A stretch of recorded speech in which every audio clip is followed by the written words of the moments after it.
நாம் தமிழர் கட்சியில் இருக்கக்கூடியவர்கள் அரசியல் கட்சி என்று எந்த இடத்திலுமே பதிவு செய்ய மாட்டோம். நாங்கள் ஒரு புரட்சிகர இயக்கம் என்று பதிவு செய்வோம். இந்த கட்சியிலே இன்றைக்கு ஒருவர் உறுப்பினராக சேர்ந்தாலும் கூட திராவிட கட்சிகளை போல நாங்கள் ரெக்கார்ட் டான்ஸ் காட்டுவோம், சாராயம் வாங்கி கொடுப்போம், பிரியாணி வாங்கி கொடுப்போம், சிவப்பு கருக்கு சேலை எடுத்து கொடுத்து கூட்டிட்டு போவோம், ஜாக்கெட் தைக்க 3000 ரூபாய் கொடுப்போம் சொல்ல மாட்டோம்.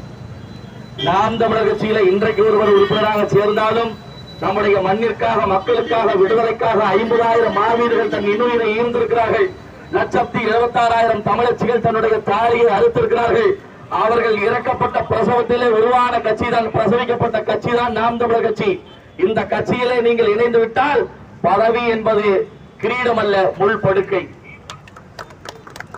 இங்கு தலைவர், செயலாளர், பொருளாளர் என்று யாரும் இல்லை. எல்லோரும் அண்ணன், தம்பி, மாமா, மச்சான், அக்கா, தங்கை.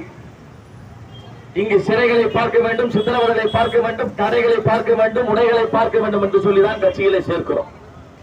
அப்போது நாங்கள் அரசியல் கட்சி என்கிற வார்த்தையை பயன்படுத்துவதே இல்லை. எங்களுடைய போஸ்டர்கள் எல்லாவற்றிலும் குறிப்பிடுவது நாம் தமிழர் கட்சி மற்றுமோர் அரசியல் கட்சி அல்ல, மாற்று அரசியல்